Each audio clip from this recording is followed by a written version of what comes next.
I want you to move from overwhelmed by information to confident in what really matters. I want to help you move from being unsure towards direction and purpose in your healthcare.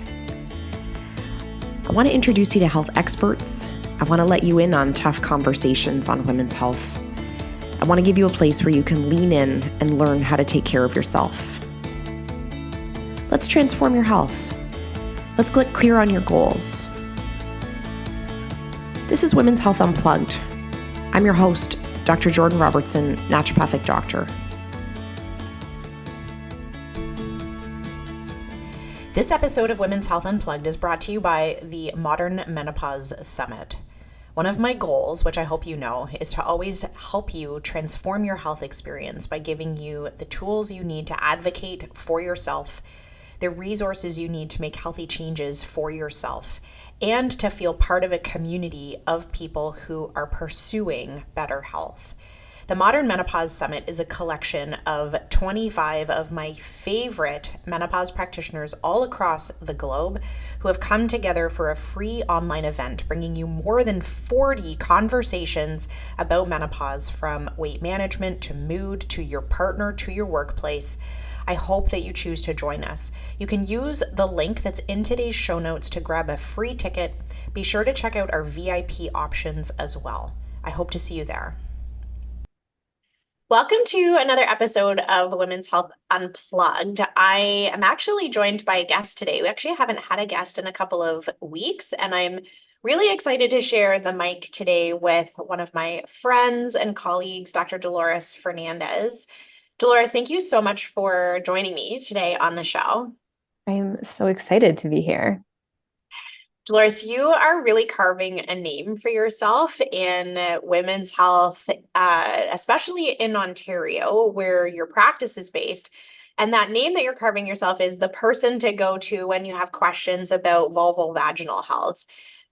First of all, did you know that this was an area that you were going to focus on in your work? And maybe you can walk us through, how did you get to this point where you were so passionate about supporting vulval health? And I'm probably going to struggle with the pronunciation of vulvovaginal multiple times during this episode. That's a good question, because no, I had no idea. And I remember being at CCNM and feeling like, okay, let's get these pelvic exams done and just pass the exam. And I'm never going to do this in practice, to be completely honest with you. So no, I never thought I'd be here. I always say that, pelvic health and vulvovaginal conditions kind of found me, because it's a long story, but I'll make it short. I somehow ended up in the world of menopause being a big part of my practice, and actually kind of the only part of my practice. I got busy enough to say, to decline people that weren't coming in for menopause, and which was really nice. And so I had this opportunity to start talking about vaginal health, because GSM, as we know, genitourinary syndrome of menopause, is really common in menopause, and it's a condition, and a lot of people are not getting the support that they need through it. And so as I'm having these conversations with people, I actually like to reflect on my own biases and my own discomfort having the conversations, because there's a lot of shame and stigma and stuff around vaginal health. And I realized that I had it too. I was having a hard time, having these conversations, and I felt like the only way this is going to get easier is if I continue to have them.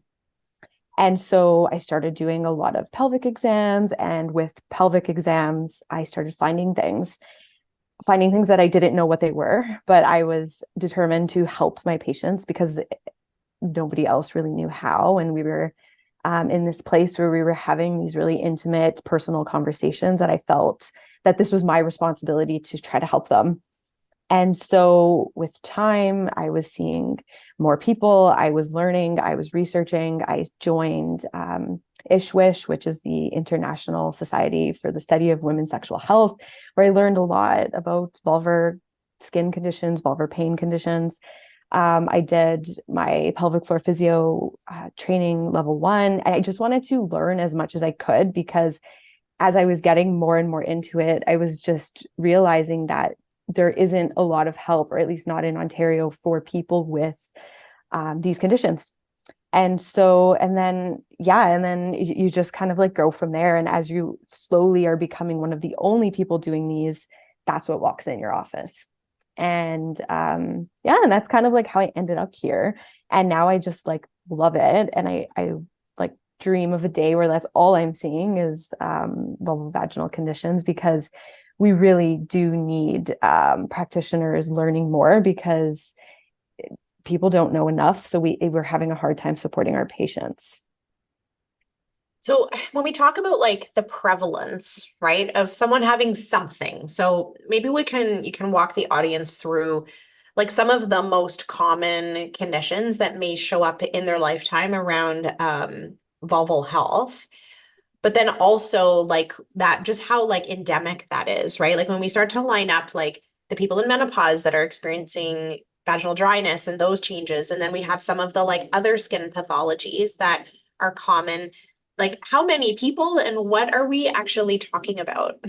Yeah. So it's all over the place depending on what you're talking about. And so something like the vaginal dryness and the GSM that comes with menopause is high. It could be anywhere from 27 to 85%, which is quite common.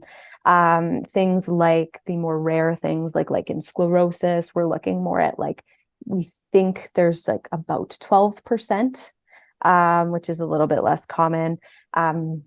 We can talk about other lichen conditions, like in simplex, like in planus. Those are even more rare. I see a lot of recurrent infections, so like recurrent UTIs, depending on where the person is. Like menopause, that's a lot more common. Recurrent yeast, BV, and all that. Like those infection type are much more common. I don't have a number to give you, but more common than like some of the vulvar skin conditions. But to me, I kind of separate those things, some being infection based and more acute, and then some of these like vulvar skin conditions being more chronic in nature and more things we'll be treating long term. And I think, probably most people know if they're having an infection, or I hope they do, right? And that they would go and get assessed for that. And that may push them into the doctor's office, right? If they have itching or burning or discomfort that's shown up out of nowhere, or maybe is becoming more common, they may end up in some practitioner's office. It is those like low grade, kind of quiet skin conditions that can either easily fly under the radar, or because so many women aren't sure what normal looks like or what normal feels like, it may prevent them from actually accessing care. So, like, what should women be looking for in order to even know that they need to talk to someone? Mm-hmm.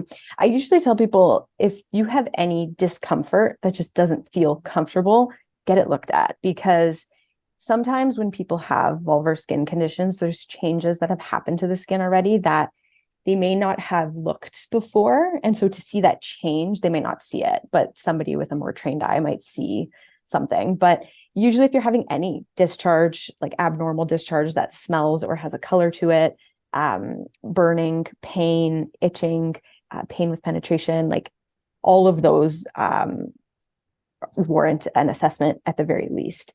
And what's also really hard is a lot of them have vague symptoms, right? Like you will see itching on almost all vulvar conditions, whether it be an infection or a chronic skin condition. And so without a good assessment, it's hard to know. And so for a long time, people might be prescribed, antifungals for yeast, and it's not yeast because it's all showing up as chronic itch. Right. And especially since some of those treatments are available over the counter, right? And if women are feeling uncomfortable having that conversation, or if they don't feel like their provider is the right person to have that conversation with, you can grab a yeast infection cream over the counter and try and self-treat for months before you actually see someone about it. Mm-hmm. And that's why, like, this is where I love Instagram, because people are advocating to try to normalize some of these conversations of like, what's normal, what's not, when should you ask for help, when should you not?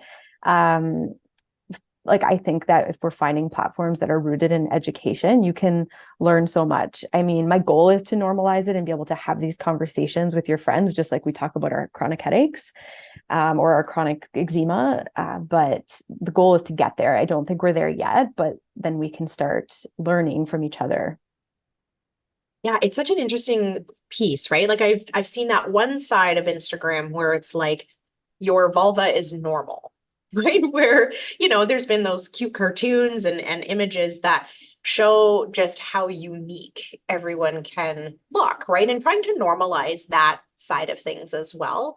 That, there's so much normal variation in the ways that people's genitalia actually look. We want to acknowledge that and help women be seen, right? Since they're not normally having any kind of modeling around what's normal for them, to normalize that piece.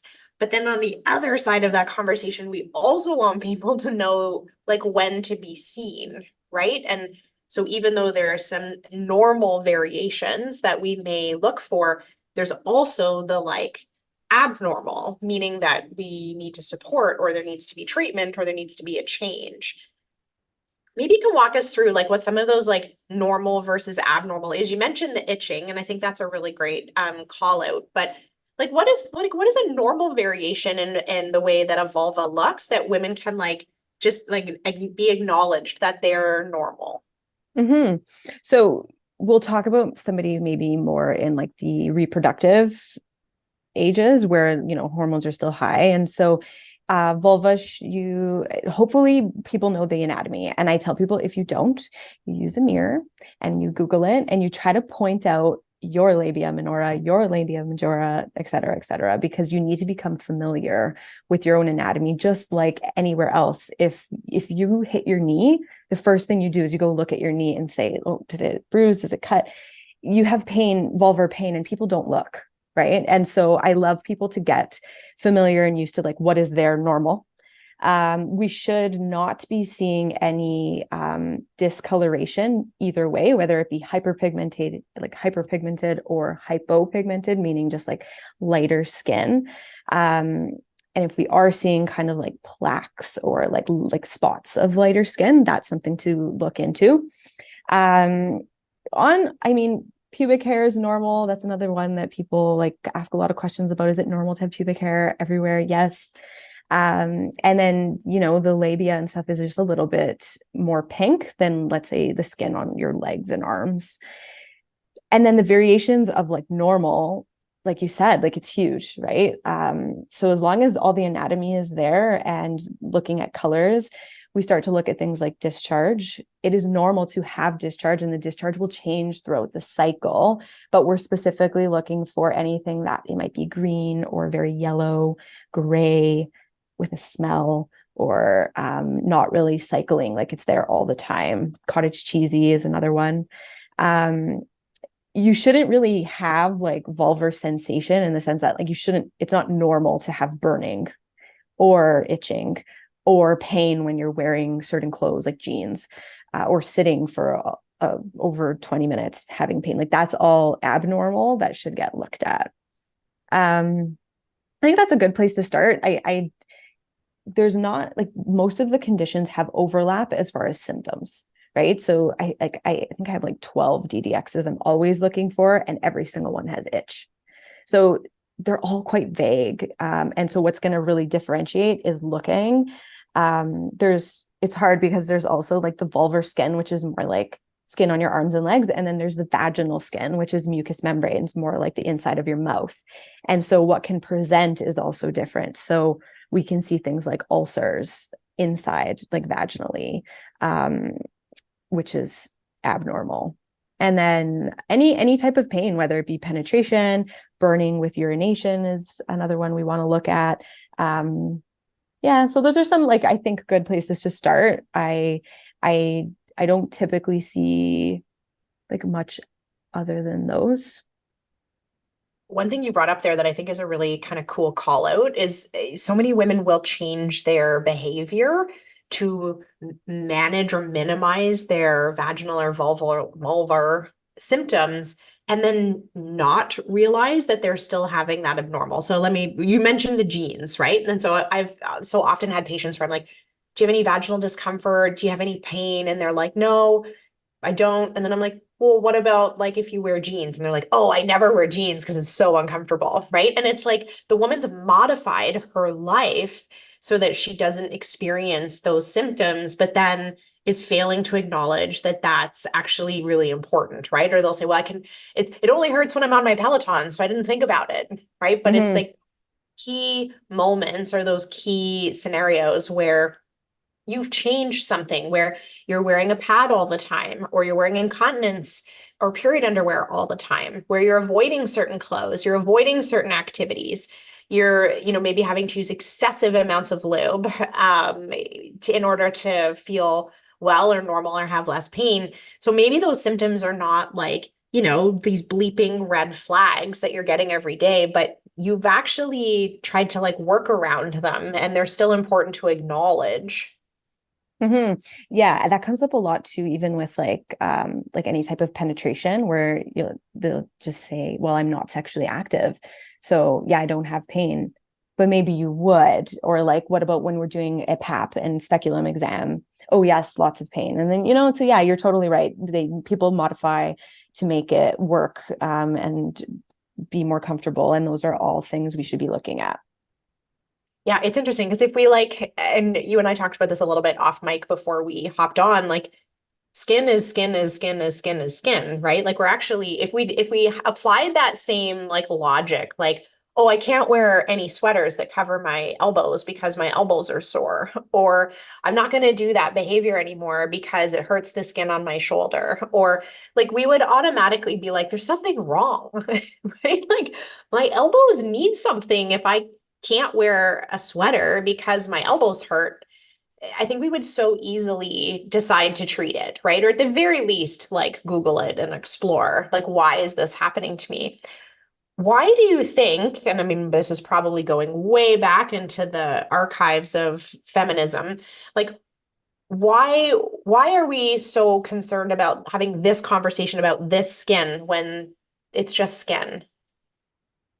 I think it's just such a sexualized area in the body, and so there is just like so much shame that comes when you maybe are different, and so people don't feel comfortable sharing about it. They don't, it's just not as easy to talk about. And yeah, it probably does come somewhere from way back in the archives.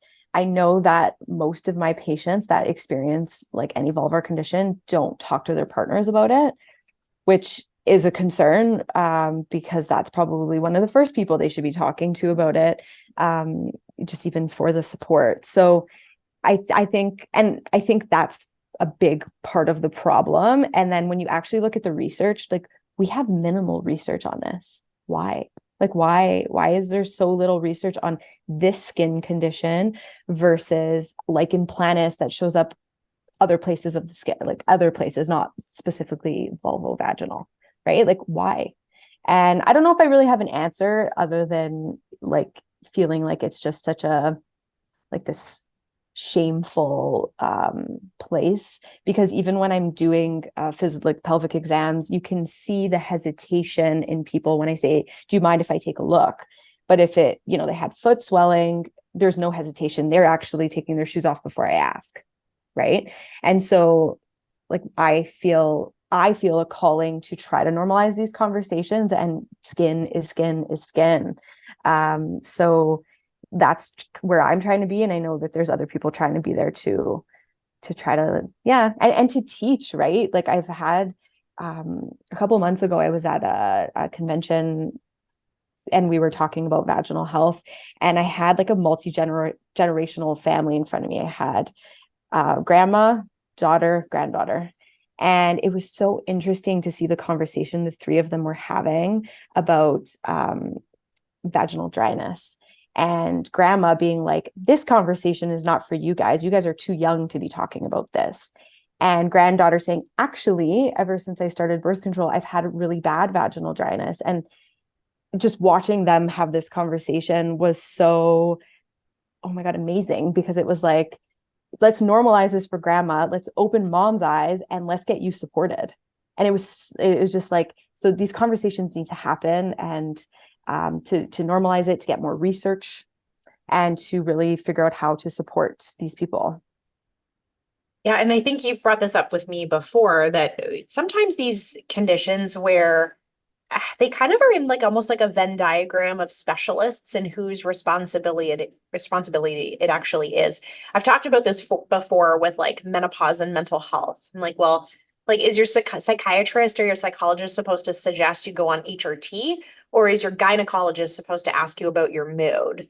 And we kind of have the same example here where we're technically talking about something that's like mostly dermatologic, but there's also that lens of looking at it through gynecology. And because, that the life change of menopause is really the driver of a lot of these changes, it really falls under the realm of your gynecologist, not your dermatologist. And yet, is your gynecologist have enough experience to actually be able to spot lichen sclerosis, or do they feel like that's not their job?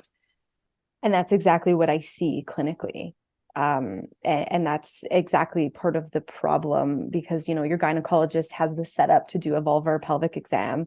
And they know the anatomy really well, but they're not familiar with skin conditions. And then, yeah, vice versa. We see, the dermatologists who are so great with skin conditions, they don't even have the setup to do a pelvic, like vulvar exam. So it's definitely there are definitely conditions that get caught between specialists. And I think that's the beauty of my role is advocating and doing my own exams and then writing letters and advocating for them, giving them a voice. Especially like there's some conditions, like I'll use lichen sclerosis as an example, where for a long time we've believed that there's this bimodal distribution where people get it either pre-puberty or post-menopause, and that people in between are spared. And what the newest research and like where the trailblazers in the research are looking now is actually in those reproductive years that I think we're missing a lot of people. It's just not showing up as textbook, as we think lichen sclerosis is. And so I totally just lost my train of thought of where I was going with that. But my role. And so I'm here like advocating, and I've had a lot of patients where I've really pushed for the biopsy in these young reproductive people, and they have it. And so because they didn't fit that like bimodal distribution, and it wasn't so clear that it was lichen sclerosis, they were dismissed. And I mean, I love my job and I love where I sit in this because there's so many aspects to how we can help people in this field. And it's actually a question I get from a lot of NDs and students is like, but we don't have prescription, like we in Ontario can't prescribe a lot of the stuff these patients need. And I am not prescribing. I'm advocating and I'm teaching them and I'm educating and I'm normalizing and I'm directing most of the time. And I love being there.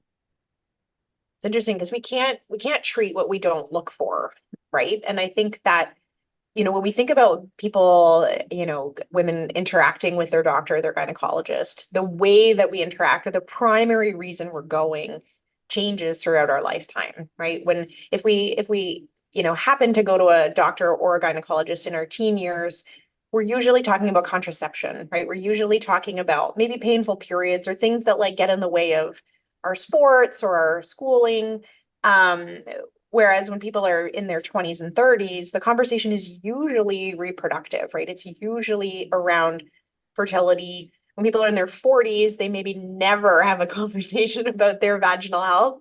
And then when people are in their 50s, it's, we're hoping that they're talking about vaginal dryness and painful intercourse and getting treatment for that. But then by the time they get there, are they actually getting the support they need? But then we have all of these people who have symptoms that are not meeting that age group or not meeting that stage of life, or they don't even know that they're going to get vaginal dryness from their oral contraceptive. But if we're not looking for it, right? If your PAP is like this drive-by experience, because what we've reduced that down to is like swirling the little sample wand, and it's not about teaching you about your anatomy. It's not about actually looking at anything anymore. It's like a, swipe and go. Like we're missing that opportunity in an area of the body where people do not have good connection and don't have good understanding. Like you can see that it's a recipe for people being misdiagnosed or not diagnosed at all.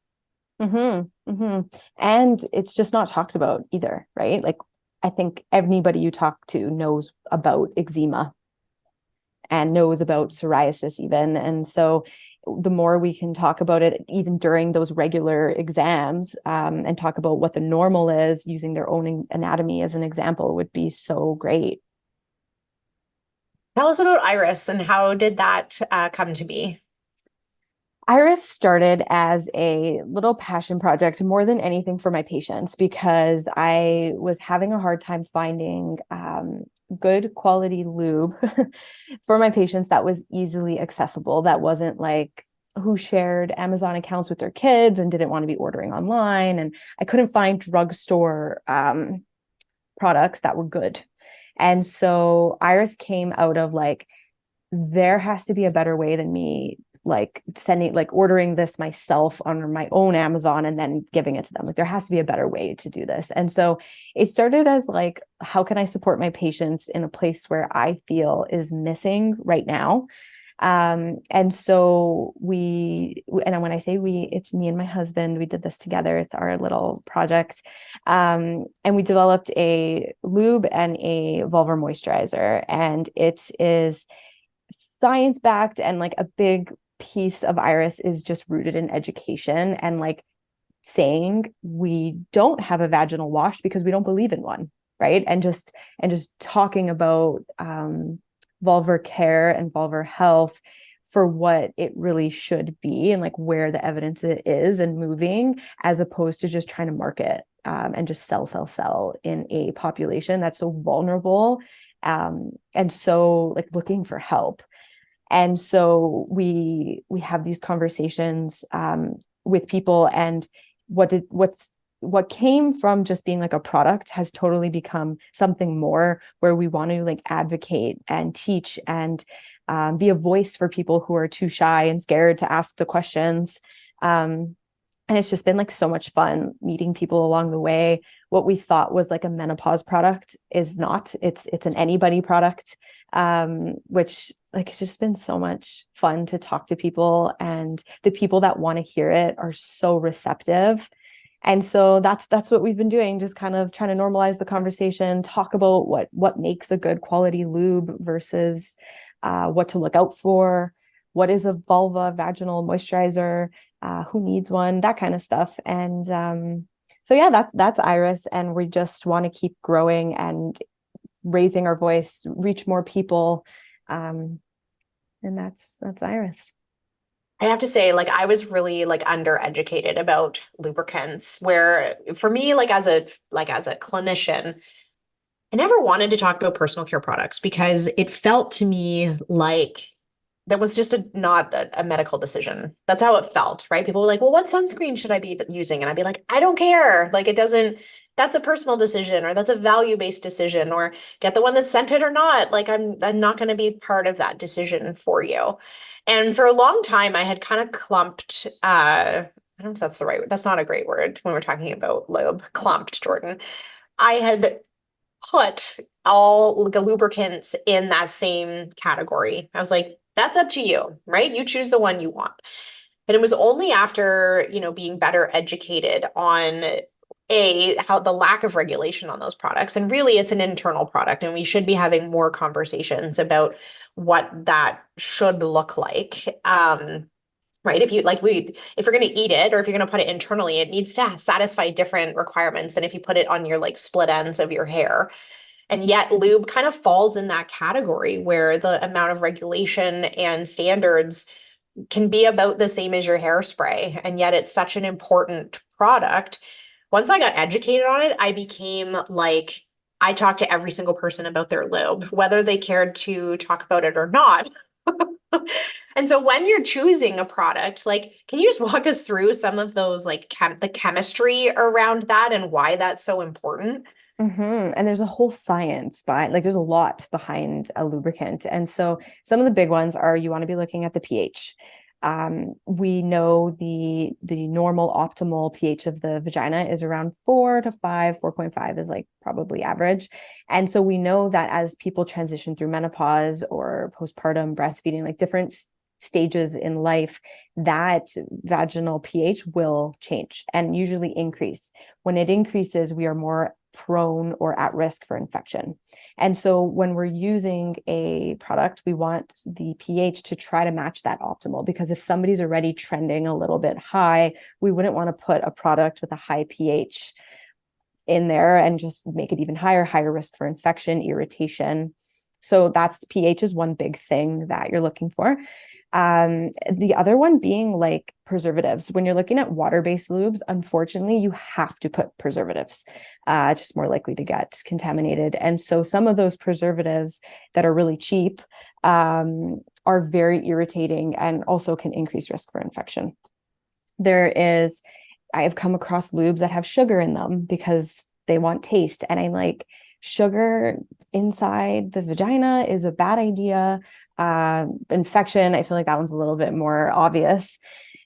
Probably the last one that most people don't understand is the osmolarity. And so the osmolarity is basically just the amount of water and salt that's inside of a product. And so something that and your body's always trying to have an equilibrium and regulate the amount of water in something. And so if your product has like high amount of or high osmolarity, what will happen is it'll start pulling water and hydration from the tissue out of you and into the product, which long-term can just result in more vaginal dryness or more irritation, cell death, and all of that. And so when I was looking around before Iris, I would actually email the companies and ask them for like some type of like third-party testing to show me the pH and the osmolarity.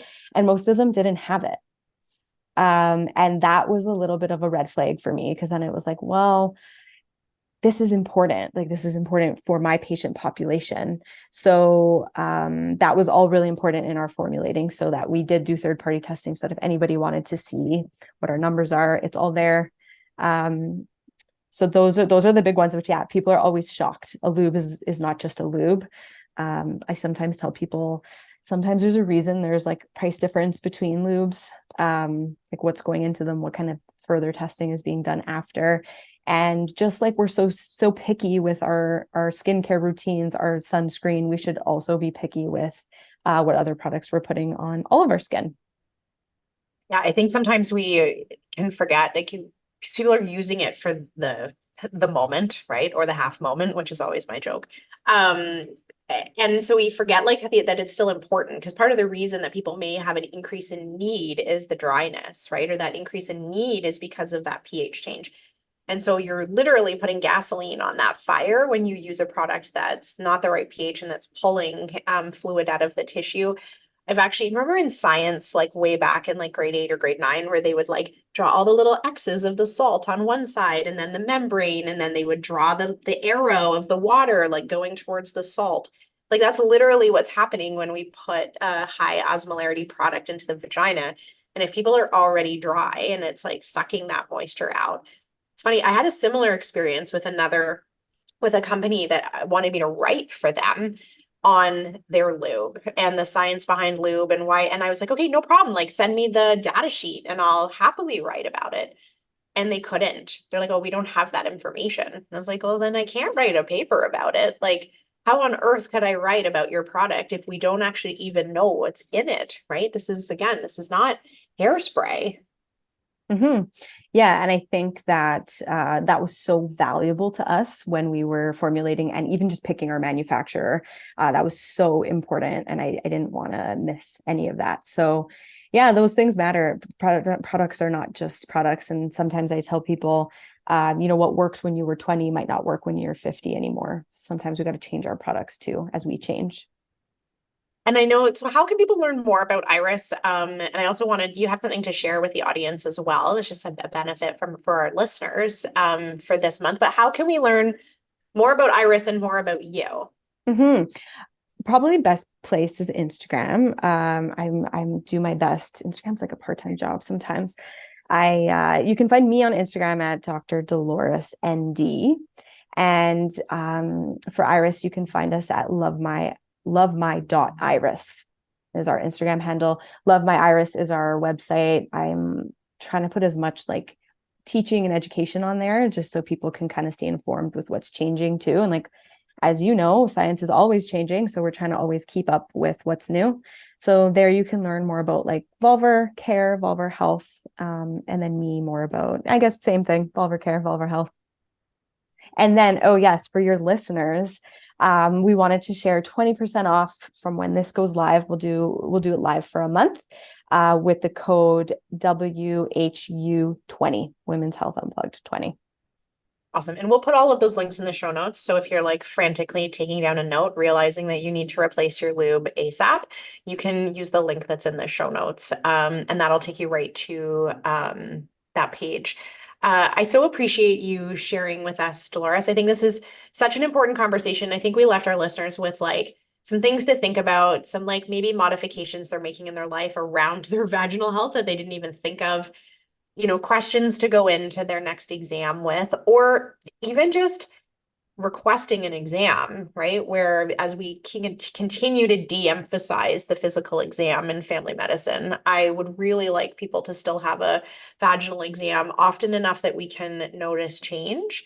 But also gave some things to think about as far as like the symptoms to look out for, and how to pick a practitioner. What do you want to leave our audience with? Like, what's your soapbox, statement that you want to make to inspire our listeners? Yeah, I really, really want people to grab a mirror and observe their own vulva and learn about it. And if you feel like something is off from what you're learning, ask questions. Just ask the questions. There's people who want to help. There's people who want to be there for you. You don't need to go through these things by yourself. It's just about finding the right person, and you're not going to find that person if you don't start asking questions. Amazing. Thank you so much for spending time with us. Welcome.